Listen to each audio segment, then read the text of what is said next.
شان عطا فرمائی۔ اللہ رب العزت اپنی عطائیں اپنے حبیب کے قدموں کے صدقے سے کرتا، عطائیں حضور کے قدموں کے صدقے سے ہوتا۔ آقا علیہ السلام نے ارشاد فرمایا انما انا قاسم واللہ یؤتی، بے شک اللہ مجھے عطا فرماتا ہے اور میں آگے تقسیم کرتا ہوں۔ یہ نہیں فرمایا اللہ پاک ہر ایک کو دیتا ہے، نہیں فرمایا اللہ پاک نے، حضور صاحب نے یہ نہیں فرمایا اللہ تم میں سے ہر ایک کو دیتا ہے، نہیں، حضور نے فرمایا اللہ فقط مجھے دیتا ہے، اللہ کے خزانے تقسیم میں کرتا ہوں۔ ارے اللہ کی بارگاہ سے ہمیں جو نعمت ملتی ہے حضور کے ذریعے سے ملتی ہے، حضور کے ذریعے، ہمارا براہ راست اللہ کی ذات کے ساتھ کوئی تعلق نہیں، کوئی تعلق نہیں۔ یہ آج خارجیت کا حملہ ہو رہا ہے کہ لوگ براہ راست فقط عمل کی بات کر کے اللہ کی بارگاہ تک پہنچنا چاہتے ہیں۔ ارے تم لاکھ عمل جمع کر لو، نماز، روزے، حج، زکات، صدقے، خیرات، تقویٰ، طہارت جمع کر لو، جب تک دلوں میں حضور کی محبت نہیں ہوگی کوئی عمل بھی حضور کی اللہ کی بارگاہ میں قبول نہیں ہوگا۔ آقا علیہ السلام نے ارشاد فرمایا، یہ میں تحریک منہاج القرآن کا پیغام دے رہا ہوں کہ ہم کیوں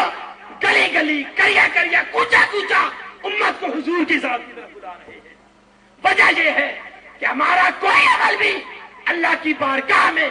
قطعی قبول نہیں ہے، سارے اعمال ظنی اور قبول ہے، ہاں ہر عمل قبول ہوگا تو حضور کے قدموں کے صدقے میں ہوگا۔ اے امت، اگر اپنے اعمال کی قبولیت چاہتی ہے تو پہلے حضور کی غلامی ہے۔ آقا نے فرمایا فقط اعمال کی بات، فرمایا یاتی علی الناس زمان، بخاری روایت کرتے، مسلم روایت کرتے ہیں، یاتی علی الناس زمان یجتمعون فی المساجد ویصلون لیس فیہم احد مومن، میری امت پر ایک زمانہ آئے گا، لوگ مسجدوں میں جمع ہوں گے، بڑے بڑے اجتماع کریں گے، نماز، روزہ، تبلیغ چلے لگائیں گے، مگر ان میں ایک شخص بھی صاحب ایمان نہیں ہوگا۔ یا رسول اللہ وجہ کیا ہے؟ فرمایا وجہ یہ ہے کہ اعمال ہوں گے مگر میری بارگاہ کا قدم نہیں ہوگا۔ پیغام یہ دے رہا ہوں کہ عمل قدم رسول کے صدقے میں قبول ہوتا ہے۔ غزوہ حنین کے موقع پر آقا علیہ السلام مال غنیمت تقسیم فرما رہے تھے، بڑی معروف حدیث روایت کر رہا ہوں، اور اس حدیث کو امام بخاری کتاب التوحید میں روایت کرتے ہیں، اسی حدیث کو امام بخاری کتاب المغازی باب غزوہ حنین میں روایت کرتے ہیں،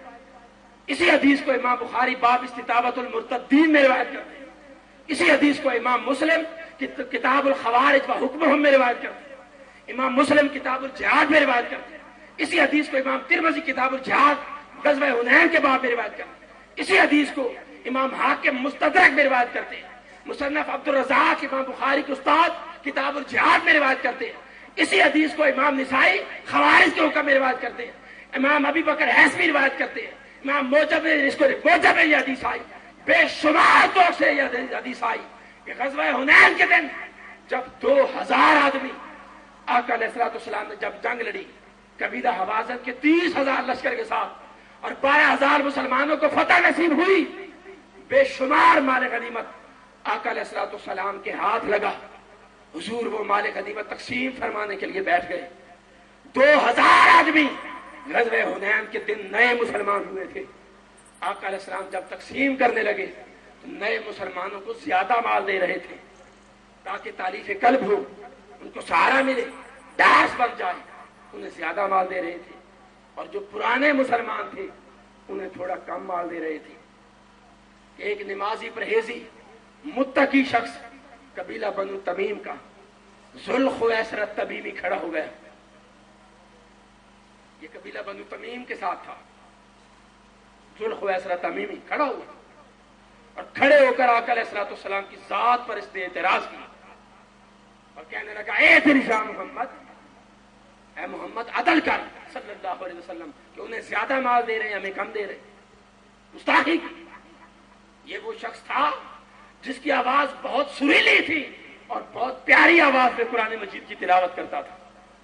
یہ ہر نماز اذان سے بھی پہلے مسجد نبوی میں آ کر بیٹھتا تھا، ہر نماز با جماعت ادا کرتا تھا، اور آقا ہجرت کر کے مدینہ میں آئے تو مدینہ میں جتنی جنگیں ہوئی ہر جنگ اور جہاد میں اس نے شرکت کی، مال بھی لگاتا تھا، عمل بھی کرتا تھا، نماز روزہ بھی کرتا تھا،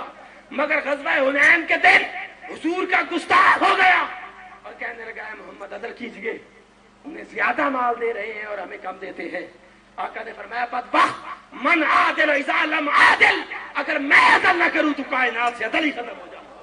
پھر کون عدل کرے گا؟ اس شخص نے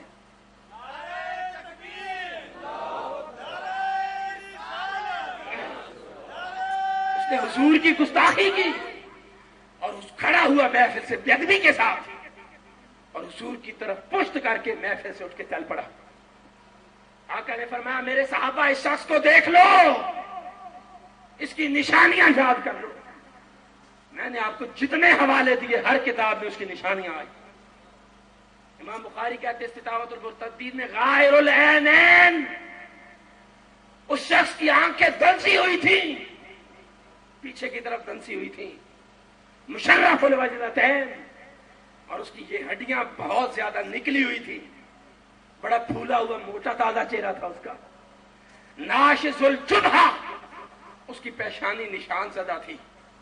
محراب بنی ہوئی تھی، کس اللحیہ، اس کی داڑھی بہت زیادہ گھنی اور لمبی تھی، معلوق الراس، اس کے سر پر ٹنڈ تھی، مشبر الازار، اور اس کی شلوار پنڈلیوں تک اوپر اٹھی ہوئی تھی۔ حدیث نے 6 نشانیاں بیان کی، آنکھیں دھنسی ہوئی تھی، پیشانی نشان زدہ تھی، چہرہ موٹا تھا، داڑھی گھنی تھی، سر پر ٹینڈ تھی اور شلوار اونچی تھی۔ حضور کی گستاخی کر کے جب محفل سے چل پڑا، آقا نے فرمایا ایسے دیکھ لو اور اس کی نشانیاں یاد کر لو، انہو یخرج من دیدِ ھذا قومن، اس کی پشت میں سے اس کی نسل پیدا ہوگی، ایک قوم پیدا ہوگی، وہ قیامت تک رہے گی، یقرؤون کتاب اللہ رتباً، وہ بڑی ترزبان کے ساتھ اللہ کی کتاب کی تلاوت کریں گے، لا یجاوز حناجرہم، وہ تلاوت ان کی حلق سے نیچے نہیں اترے گی، بہت تلاوت کریں گے، بڑے اعمال کریں گے، بڑی تبلیغیں کریں گے، بڑے چلے لگائیں گے، بڑی عمل کی تبلیغ ہوگی، صدقہ بھی دیں گے، جہاد بھی کریں گے، اعمال بھی کریں گے، نوافل بھی ادا کریں گے، ارے دین کے سارے فرائض ادا کریں گے، قرآن کی تلاوت کریں گے تو وہ ان کے حلق سے نیچے نہیں اترے گی۔ حضور نے فرمایا وَأَلْسِنَتُهُمْ أَحْلَىٰ مِنَ السُّكْرِ، ان کی زبانیں شکر سے زیادہ میٹھی ہوں گی، وَقُلُوبُهُمْ قُلُوبُ الصُّعَابِ، اور ان کے دل بھیڑیے کے دل سے زیادہ سخت ہوں گے، دل بھیڑیے کے دل سے۔ اور حضرت عبداللہ ابن عباس جو حدیث روایت کرتے ہیں، آقا علیہ السلام نے فرمایا وہ آیتیں جو مشرکوں کے بارے میں نازل ہوئی ہیں وہ ان کو پڑھیں گے اور انہیں پڑھ کر وَجَعَلُوهَا عَلَى الْمُؤْمِنِينَ، مشرکوں کے بارے میں اتری ہوئی آیتیں پڑھ پڑھ کر مسلمانوں پر چسپاں کریں گے، مومنوں کو مشرک کہیں گے، یہ ان کا طریقہ ہوگا۔ پھر صحابہ کو کہا کہ صحابہ تم کیا عمل کرتے ہو؟ جب تم انہیں عمل کرتے ہوئے دیکھو گے، یَحْقُرُ أَحَدُكُمْ صَلَاتُهُ مَعَ صَلَاتِهِمْ وَصِيَامُهُ مَعَ صِيَامِهِمْ وَعَمَلُهُ مَعَ عَمَالِهِمْ، میرے صحابہ تمہیں اپنے عمل ان کے اعمال کے مقابلے میں حقیر نظر آئے گی،